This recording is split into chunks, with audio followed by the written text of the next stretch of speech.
What it do? Dream Team, it's your boy D Neal back with another reaction video, guys. Here we are with Australia culture shock. First week living in Australia, American expat lifestyle in Sydney. We're back with Caitlin Amanda. I definitely enjoy her videos and talking about the culture differences between America and Australia. But this is the first week. I'm excited to hear this. Before we do, make sure you subscribe to the channel, ring notification bell, get a video a thumbs up so it gets suggested. What we got? Back to the channel. My name is Caitlin and I am an American who is learning to live down under in beautiful Sydney, Australia. I have been out of home isolation for a little over a week now, and in this last week I've had some really weird culture shocks. They're such small things, but I really wanted to document what it's like moving overseas and learning to live in Australia from an expat's perspective. So without further ado, let's get into it. So the first thing, and this is really small honestly, but hearing ads with Australian accents. I heard it on the radio plenty of times when I was taking Ubers last time I was here, but this is the first time where I was really watching YouTube videos and the ads had Australian accents. Something about that hit me in a way of, oh my god, I'm here, I'm actually in Australia. Like, it was just one of those bizarre moments in the last week where I'm like, I am really here. This is finally here. This is happening. And it's one of those weird shocks that you get when you first move abroad. A couple of those moments that come up where you're like, this is real. This isn't planning anymore. This isn't thinking about it, dreaming about it. I'm here. And one of the times that comes up is when I hear ads on YouTube channels with Australian accents.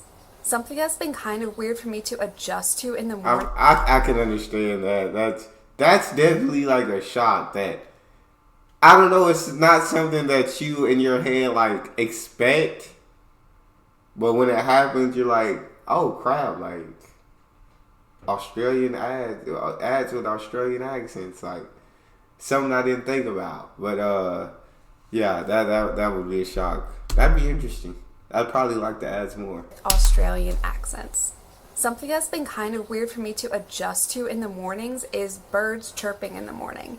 And it's not like I didn't hear birds in the morning when I was in the States. Yeah. When I was in the States, it was basically just your sparrowish kind of birds chirping around. Once in a while you might hear a crow, but that was all I really heard.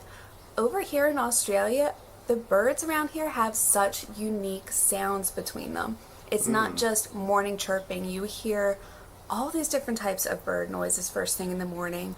It's kind of incredible. Australia has so many species of birds anyway, but to hear all of these different noises was something that I had never expected to hear over here in Australia. But hearing like lorikeets and miners outside my door first thing in the morning, like sometimes I wake up and I feel like I'm living in the beginning of like a Disney princess movie with all of these birds chirping outside. I know it sounds totally weird and bizarre, but hearing all of these bird noises first thing in the morning is so interesting and has been such a shock first thing in the morning. Now the next weird thing I've had to adjust. I can imagine. Yeah, in America, like she said, you hear birds chirping, but it's not like different bird sounds for the most part. So I can imagine. That's an interesting in this one. first week is money. And again, I've been in Australia before. This isn't my first time here, but I didn't have a ton of experience with it when I was over here the first time. I was only here for a few weeks. One of the weirdest things about the money is that in America, obviously all the bills are green. They look pretty much the same when you open up your wallet. Whereas over here in Australia, the bills are different colors depending on the amount of the bill. And they're different sizes too. This is so strange to me, but it's strange in a great way. Like, I think it's such a better system than what America has. I love that Australia does not have pennies. I think that is absolutely brilliant. I am so glad that I will never have a penny in my wallet again. If you're enjoying this short little video, please hit the like and subscribe button down below to join our little Amer-Australian family, where I post weekly about the differences between American and Australian cultures and the overall process of what it's like to live as an expat here in Sydney, Australia. Now this was a Yeah. I thought. I mean, I don't have pennies in my wallet just because I get rid of pennies. Pennies are useless, I would say. So yeah, I completely agree with her. We should get rid of the penny. We should get rid of most change. Actually, with our taxes. Some say 99 cents. You got to pay $1.08. So that dime be useful. So I don't know. I'm just so used to what we have. of what it's like to live as an expat here in Sydney, Australia. Now this was a COVID thing, and I know I'm not going to get political about this. I know a lot of people hate it. I know some people love it. But it's scanning into systems everywhere I go. Scanning before I go into a shop, remembering to check out, getting that wonderful little notice from Service New South Wales 2 hours later if I forgot to check out, then having to think, okay, well, approximately what time did I leave? Let me put that in so that way I can check out. It's been a little bit of a headache and a bit of a hassle. Where I was in the States, we didn't have any kind of scan-in system like this. So having to scan in every single time I need to stop into a Kohl's or a bank or a 7-Eleven, it's a little overwhelming to somebody who isn't used to this, to somebody who has never had to scan in before. This is something that is totally new, and honestly, personally, I hope it's not going to stay for very long. So, editor Caitlin here. At the time I was filming this, QR codes were still needed in New South Wales, and of course, at the time I'm editing this, that's no longer the case. I think a lot of us don't want it to stay for very long, but overall, this has been a bit of a shock adjusting to my first week here in Australia.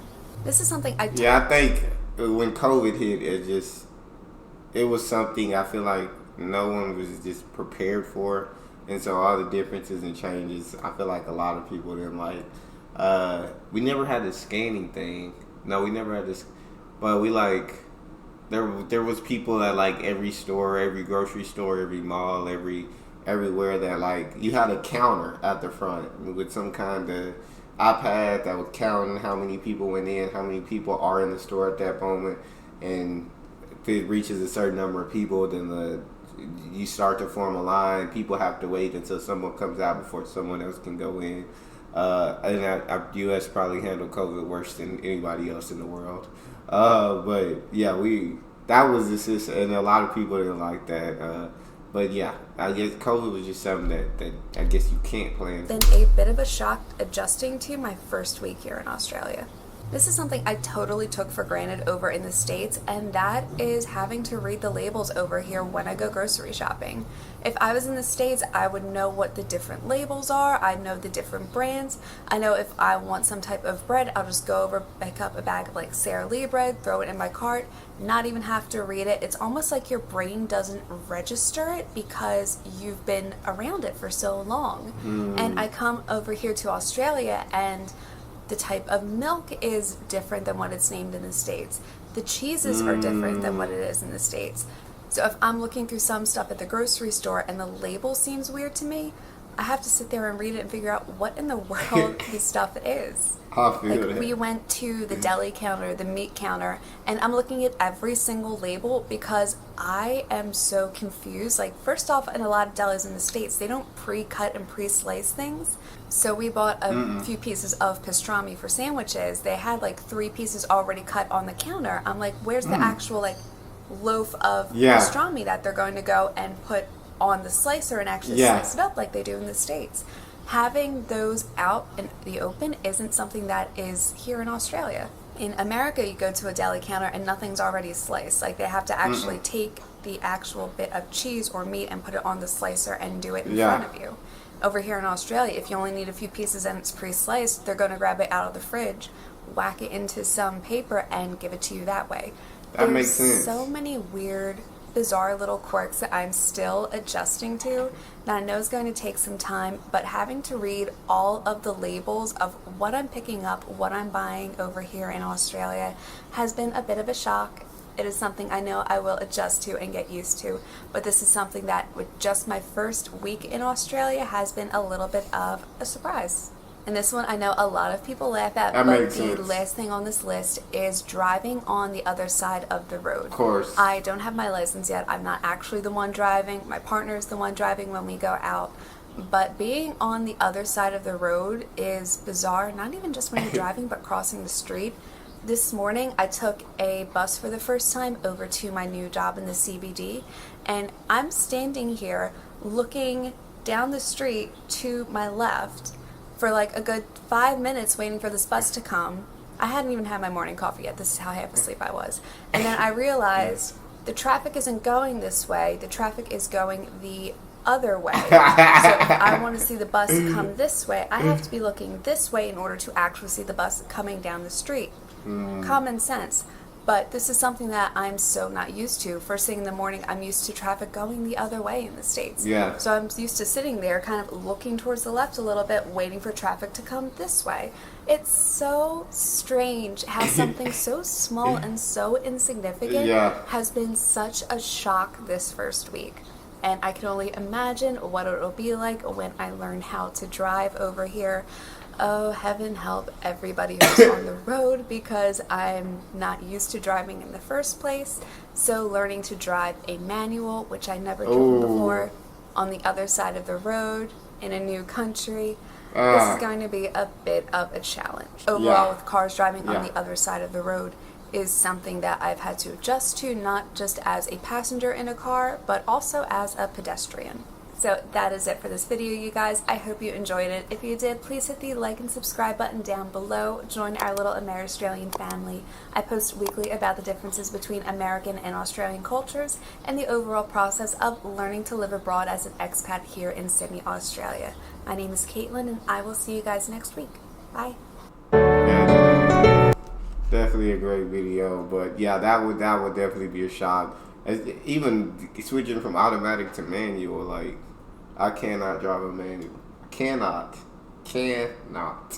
But yeah, driving on the other side of the road, it's just something that, once you're used to something your whole life, change is difficult.